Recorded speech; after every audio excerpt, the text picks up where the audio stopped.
Praise the lord. ప్రార్థన చేసుకుందాం. పరలోకమందున మా తండ్రి, నీకు వందనాలు ప్రభువా. మరొకసారి మా అందరితో మాట్లాడండి, మీరే మహిమ పొందండి. మేమందరమునైనా నీ పోలికల్లో మార్చబడి జీవించే కృపను మాకు దయచేయి. యేసు నామములో అడుగుతున్నాను నా ప్రియ పరలోకపు తండ్రి, ఆమేన్. మత్తయి సువార్త 17వ అధ్యాయము మొదటి 8 వచనాలు గమనిస్తే అండి, యేసు ప్రభువారు పేతురు, యాకోబు, యోహానులను వెంట పెట్టుకొని ఓ ఎత్తైన కొండకు వెళ్ళి అక్కడ రూపాంతరము పొందినట్టు చూస్తాం. నిజంగా అండి, యేసు ప్రభువారు అక్కడ అన్వెయిల్డ్ కనిపిస్తాడు, ముసుగు తీసిన వాడు కనపడతాడు. ప్రభువారు ఫిలిప్పి రాసిన పత్రిక 2వ అధ్యాయం చూస్తే మహిమను విడిచి అని ఉంటుంది. కానీ ఇక్కడ రూపాంతరం పొందినప్పుడు ఎంతో ప్రకాశవంతంగా కనపడతాడు. డివైన్ నేచర్ ఆఫ్ క్రైస్ట్ చూస్తాం. దైవికమైన ఆ స్వరూపాన్ని మనము చూస్తాం. అదే ఆ మహిమతో ప్రభువారు మధ్యాకాశమున రాననున్నాడు. 1000 ఏళ్ల పరిపాలన కూడా ఆ మహిమతో ఉన్న ప్రభుని మనము చూడబోతున్నాం. అదే మత్తయి సువార్త 16వ అధ్యాయంలో నేను ఎవరిని అని యేసు ప్రభు శిష్యులను అడిగినప్పుడు పేతురు అంటాడు, నువ్వు సజీవుడైన దేవుని కుమారుడు అనే క్రీస్తు అంటాడు. నిజంగా మహిమ గలవాడిగా పేతురు గుర్తిస్తాడు. తండ్రి నీకు బయలుపరిచాడు అంటాడు. అదే 16 లాస్ట్లో కూడా మీరు ఆ మహిమ గల క్రీస్తును చూడబోతున్నారని ప్రభువారు 16వ అధ్యాయం ఆఖరిలో తెలియజేస్తారు. నిజంగా ఆయన ఎంత ప్రకాశవంతమైన వాడంటే, మధ్యాహ్నం వేళ పౌలు మధ్యాహ్నం వేళ సూర్యుని కాంతి కన్నా గొప్ప కాంతి వాడుగా యేసు ప్రభువారు కనపడతాడు.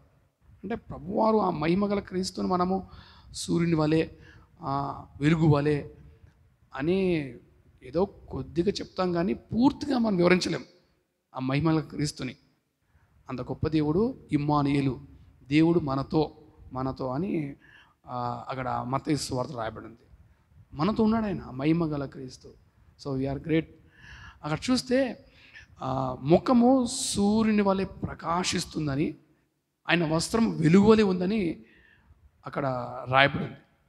పేతురు అంటాడు తన పత్రిక 1వ అధ్యాయం 16లో చూస్తే, మేము కల్లారా చూసామంటాడు, మేము విన్నాము, కల్లారా చూసాము, మేము సాక్షులం అంటాడు ఆయన. నిజంగా ఆడ గమనిస్తే ముఖము సూర్యుని వలె అంటే తీర్పుకు సదృశ్యం. దేవుని నమ్మని బిడ్డలందరికీ తీర్పు ఉంది అని గుర్తించాలి. సో నమ్మిన నీవు నమ్మని వారికి సువార్త ప్రకటించేవాడుగా ఉండాలి.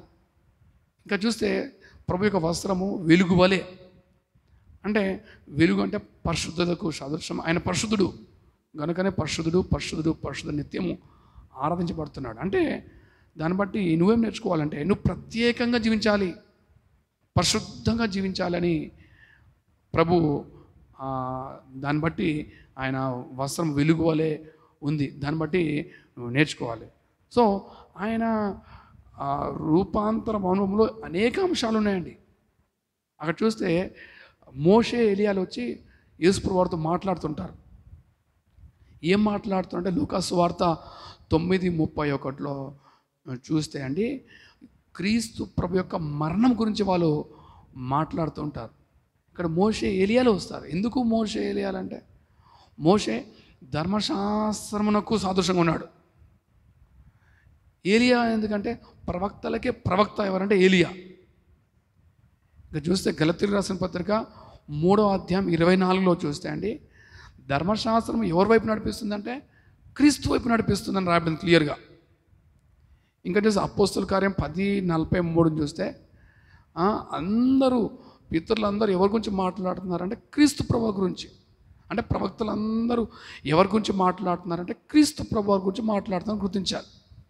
అయితే పేతురు అలా పరిగెత్తుని వచ్చి, ప్రభువా నీకొకటి పర్ణశాల, మోషేకి ఒకటి పర్ణశాల, ఏలియాకు ఒకటి పర్ణశాల కడతాను ప్రభువా అంటాడు.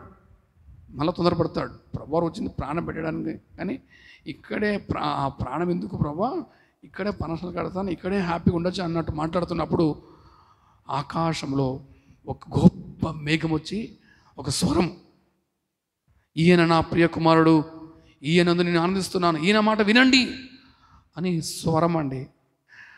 నిజంగా ధర్మశాస్త్రము కాదు, ప్రవక్తల మాటలు కాదు, ఎవరి మాట వినాలంటే క్రీస్తు ప్రభు యొక్క మాటలు వినాలని తండ్రిని దేవుడు అక్కడ పలుకుతున్నాడు. హెబ్రీయులకు రాసిన పత్రిక 1వ అధ్యాయం 1-2 వచనాలు గమనిస్తాయండి. పూర్వము దేవుడు పితరులతో మాట్లాడేవాడు, ఇప్పుడైతే క్రీస్తుని బట్టి, తన కుమారుడైన క్రీస్తుని బట్టి మాట్లాడుతున్నాడు. మత్తయి సువార్త 5వ అధ్యాయం 6-7 అధ్యాయాలు గమనిస్తాయండి. ఆయన మాటలు ఎంతో గొప్పవి. వ్యభిచారం చేస్తే పాపం అని ధర్మశాస్త్రం రాబడింది, కానీ ప్రభువు అంటారు మోహపు చూపు చూస్తేనే పాపం అంటాడు. ధర్మశాస్త్రం అంటది నరహత్య చేసే పాపం అంటది, కానీ ప్రభు అంటారు కోపపడితేనే పాపం అంటారు. అక్కడ ఇంకా ప్రభు మాటలు హై స్టాండర్డ్స్. నేను చెప్పినదేమనగా అని అనేక మాటలు, ఆయన మాటలు ఎంతో హై స్టాండర్డ్స్లో ఉంటాయి. అదే అంటున్నాడు ప్రభు తండ్రిని దేవుడు అంటున్నాడు, ఈయన నా ప్రియ కుమారుడు, ఈయన మాట వినండి అంటాడండి. ఇంకా చూస్తే ఈ ప్యాసేజ్లో మనం ఏం నేర్చుకోవాలంటే, మనము కూడా క్రీస్తు వలె రూపాంతరం చెందాలి. రూపాంతరం చెందాలంటే మొట్టమొదటిగా ఎవరి మాట వినాలి? ప్రభు అయిన యేసుక్రీస్తు మాట నువ్వు వినాలి. ఆయన ఎందుకు విశ్వాసం ఉంచి ఆయన మాటలు వినాలి. అదే తండ్రిని దేవుడు అంటున్నాడు.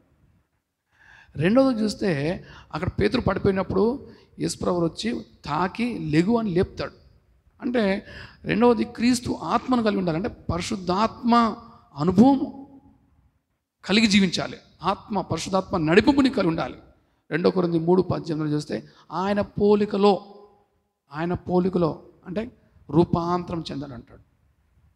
ఇంకా చూస్తే మూడవదిగా 2 కొరింథీయులకు రాసిన పత్రికలో 4వ అధ్యాయం 22 చూస్తే ప్రాచీనమైనది విడిచిపెట్టి నవీన స్వభావం ధరించుకొని ఆయన పోలికలో అంటే రూపాంతరం చెందాలంటాడు. అంటే నీ చేతిలో, మూడవది నీ చేతిలో ఉంది. ఎలా జీవించాలి, ఎలా జీవించకూడదు నీ చేతిలో ఉంది.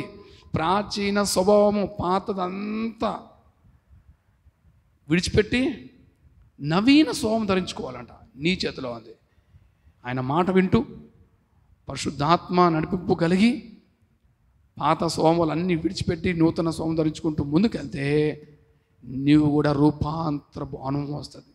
అటువంటి వారే పరలోకంలో ఉంటారు. అటు మా కృప దేవునికి దయచేయను గాక. ప్రార్థించుకుందాం. పరమ తండ్రి నీకు వందనాలు. యేసు ప్రభు నువ్వు రూపాంతరం చెందావు నాయన. తండ్రి అయ్యా ప్రభు అట్టి రూపాంతరం అనుభవం మేము కలిగి ఉండాలని మాడుతున్నావు. రోమిలికి రాసిన పత్రిక 12:2 చూస్తే ప్రభు తండ్రి ఈ లోక మర్యాదను అనుసరింపక అయ్యా తండ్రి ప్రభు మనసు మారి రూపాంతరం చెందమంటున్నావు ప్రభు. అట్టి అనుభవం అందరూ దయచేయి తండ్రి. నీ వాక్యం వింటూ ఆత్మదేవ నీకు లోబడుతూ అయ్యా మేము కూడా ప్రభువా అయ్యా తండ్రి